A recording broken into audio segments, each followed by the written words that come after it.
Bonjour à tous, j'espère que vous allez excellemment bien. Aujourd'hui, on se retrouve pour parler cyclisme, pour faire la présentation d'une nouvelle épreuve de début de saison par étape en Espagne, le Tour de la communauté de Valence. On va revenir sur le palmarès, sur le programme télé, la météo également prévue sur cette semaine de course. Donc, n'hésitez pas à vous abonner à la chaîne, à réagir dans les commentaires, à mettre un pouce bleu, à partager la vidéo sur les réseaux sociaux, notamment auprès de vos proches. Je pensais que ça peut les intéresser. Dans les commentaires, n'hésitez pas à me dire ce que vous pensez du parcours, de la liste de départ, vos favoris, par exemple, vos grosses cotes également, vos coureurs à suivre sur cette semaine de course. Quand vous vous abonnez à la chaîne, vous pouvez rajouter la petite cloche, comme ça vous êtes au courant des dernières vidéos qui sortent sur la chaîne, notamment les vidéos cyclisme.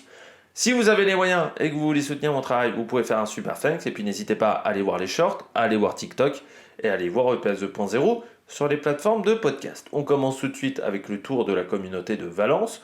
Une course sympa, le Tour de la communauté de Valence. Pourquoi ? Parce que c'est une course quand même plutôt pour les grimpeurs. Les sprinters, ils vont avoir un petit peu du mal quand même sur cette semaine.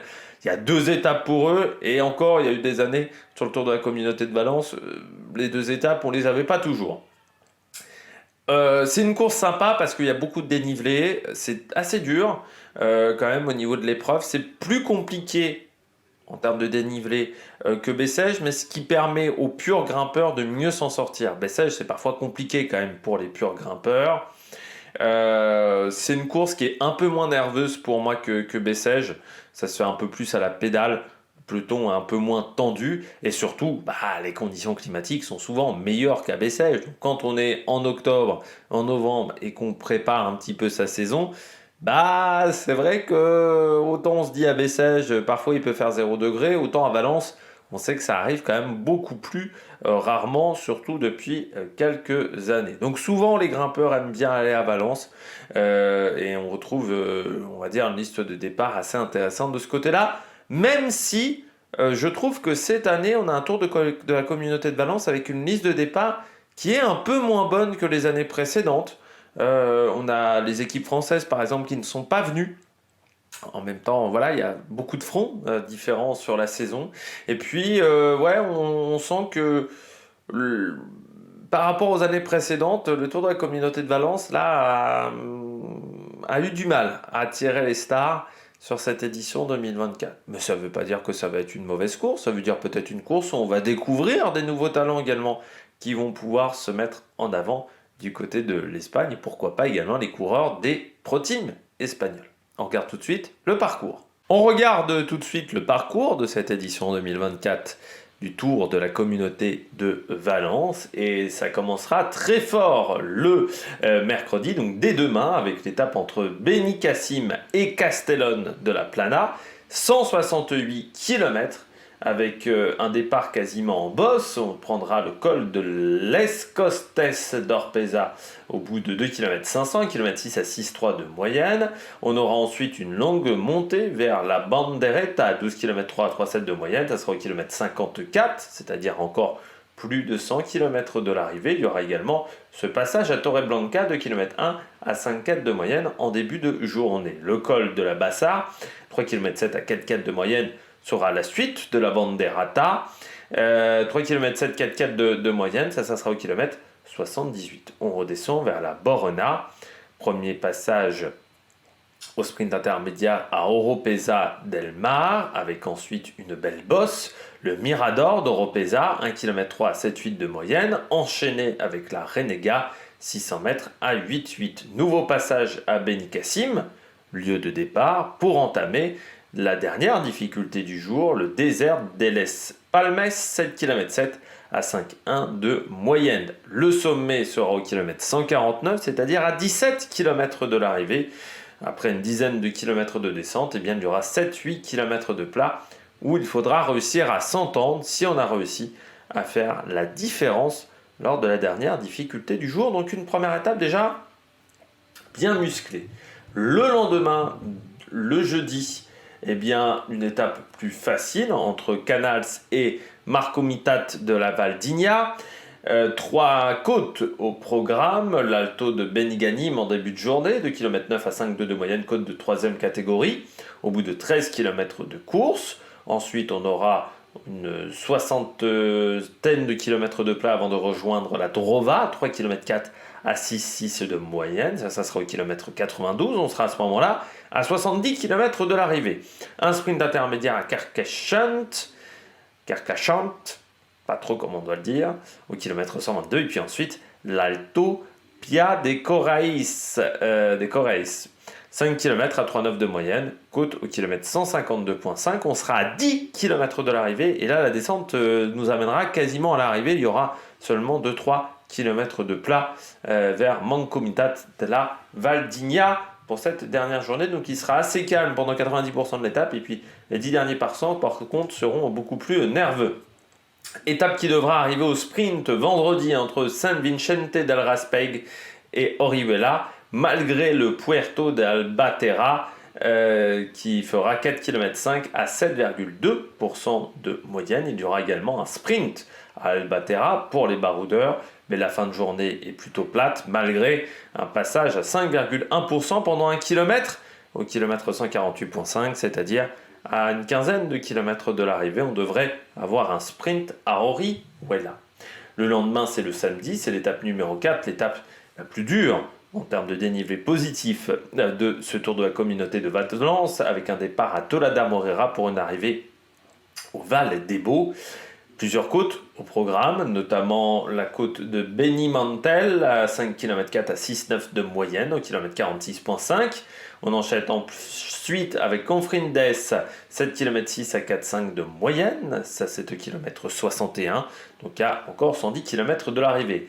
On revient vers l'Alto de la Cabana, 5 km à 3,9 de moyenne, et la montée de Tolos, ça sera à moins de 70 km de l'arrivée, avec 4 km 5 à 4,8 de moyenne. Ensuite, une longue descente qui nous amènera à Pego, lieu du sprint intermédiaire. Il y aura l'Alto del Miserat, 5 km 7 à 9,3 de moyenne. Le dernier kilomètre est à 12,9, donc très pontu, avant une petite descente, et on enchaînera des petits passages vallonnés, avec notamment 1 km à 6,3 de moyenne. On redescend vers le Val d'Ebo, avec la pente finale de cette arrivée, 1 km 9 à 7,4 de moyenne, donc on devrait avoir du spectacle, surtout en fin de journée, parce que je ne suis pas sûr que les coureurs décident vraiment de se découvrir avant cette montée de l'Alto del Miserat, qui sera donc au kilomètre 159, donc à une quinzaine de kilomètres de l'arrivée. Et puis le dernier jour, une étape très courte entre Bétera et Valencia, en début de journée même. Le direct télé sera assez tôt. Passage à Oronette, 4 km 9 à 4,2 de moyenne, côte de 3e catégorie. Et puis il y aura la montée vers la Frontera, 5 km à 9,3 de moyenne. Et ensuite on devrait avoir un sprint pour rejoindre Valencia. Un sprint intermédiaire encore à Meliana, ça sera à 13 km de l'arrivée. Eh bien, j'espère que vous avez aimé cette présentation. On regarde tout de suite la météo pour la semaine de course. Grand soleil pendant toute cette semaine encore. Eh oui, il y avait déjà grand soleil du côté de Bessèges. Eh bien, ça continue du côté de cette épreuve du Tour de la Communauté de Valence, sauf mercredi, avec quelques gros nuages, mais qui ne devraient pas engendrer de la pluie. Du côté des températures, entre 15 et 17 degrés, avec un peu de vent en début de semaine. En fin de semaine, jeudi, vendredi, on devra avoir une vingtaine de km/h, mais je ne pense pas que ça soit suffisant pour causer des gros dégâts dans le peloton. On regarde tout de suite le palmarès de cette épreuve, qui, je rappelle, est la plus ancienne course par étape espagnole du calendrier. Première édition en 1929. À l'époque, c'était Salvador Cardona qui s'était imposé devant Valeriano Reya et Juan Mateu. Bien entendu, il y a eu des périodes où cette épreuve n'a pas eu lieu. Premier vainqueur étranger, c'était Hilaire Couvreur, un Belge, en 1958. Eddy Merckx s'impose en 1969. On a également Bruno Cornillet, le premier Français à s'être imposé en 1984. Il y a également Bernard Hinault en 86. Et puis vous avez également Stéphane Roche en 87. C'est à partir des années 80 que cette épreuve s'est un peu internationalisée. Et Kimov s'était imposé en 94 devant Miguel Indurain. Alex Zule en 95. Laurent Jalabert avait gagné en 96 devant Nigo Cuesta. Et Pascal Chanteur, lui, avait gagné cette course devant Baumberger en 98. C'est le dernier vainqueur français. En 97, on avait 2 Français sur le podium avec Armand de las Cuevas et Christophe Moreau qui avaient fait 2 et 3 derrière Juan Carlos Dominguez. Dans les années 2000, on a eu les victoires d'Alejandro Valverde en 2004, 2007 et 2018. Vous avez également Wout Poels qui s'est imposé en 2016, Nairo Quintana en 2017. L'épreuve n'a pas eu lieu entre 2008 et 2016. Sur les derniers vainqueurs, eh bien, vous avez donc Wout Poels devant Luis Sanchez, vous avez Nairo Quintana devant Ben Hermans, Alejandro Valverde devant Luis Sanchez, Yon Izagirre en 2019 devant Alejandro Valverde, Tadej Pogacar en 2020 s'était imposé devant Jack Haig et ça lui avait réussi quelques mois plus tard pour le Tour de France. On avait également Stephen King qui s'était imposé devant Nelson Oliveira. Alexandre Vlasov a gagné en 2022 devant Remco Evenepoel et Carlos Rodriguez, alors que Rui Costa s'est imposé l'année dernière devant Julio Ciccone, pas du tout Julio, et Tao Geoghegan. J'ai prononcé à l'espagnol. C'est la version espagnole de Julio Ciccone. Et il chante des chansons de charme. Du côté de la liste de départ de cette 75e édition du Tour de la Communauté de Valence, Intermarché sera au départ avec Adria Petit ou encore Lorenz Rex. Du côté de la Bora, on aura Jane Lay, Kemna ou encore Vlasov. Du côté du AE, il y aura Igor Arrieta, Alexandro Covi ou encore McNulty. Et Sivakov. Du côté de la Movistar, on aura Rora Arcas ou encore Oyar Lascano avec Einer Rubio. Du côté de la Bahreïn, on aura Pello Bilbao ou encore Buitrago avec Mohoric. La Lidl Trek sera emmenée par Simone Consoni avec Jonathan Milan et Sam Oomen. Du côté de la Jayco Alula, on aura Eddie Dunbar ou encore Filippo Zana. Euskata Euskadi, eh bien ça sera Biscara ou encore Echebarria dans cette équipe ou Johan Baou. Du côté de la Cara Rural, Orluis Aolar avec Eile Mikel. Au départ, vous aurez la Q36.5 avec notamment Stemle ou encore James Whelan. Il y aura la Kern Pharma avec Pablo Castrillo, Ron Aguirre ou encore Ingo Elozegui. Du côté de la Burgos, José Manuel Diaz avec Clément Aleno et Getsebold, par exemple. Du côté de la Bardiani, on aura Colnaghi, Fiorelli et Zoccarato. Du côté de la Novo Nordisk, Lucas Doge et Mathias Kopecki. Du côté de la Bingol, il y aura Marco Tisa et Nathan Van de Pitt avec Loïc Vliegen. Du côté de la Team Polti Cometa, Mirko Maestri sera au départ avec Paul Double. Il y aura les équipes continentales ensuite. Alors Project Echelon Racing n'a pas encore annoncé sa liste de départ. Et puis du côté de la Carmen Pazin Cabo des Peñas Kiwi Atlantico, on sera emmené par Victor Martinez et Amescueta emmènera l'équipe Île Balear Arabey Cycling. Du côté de mes favoris, donc j'enregistre, il est 16h10, nous sommes le 30 janvier, donc avec la liste de départ donc je viens de renouveler à 16h.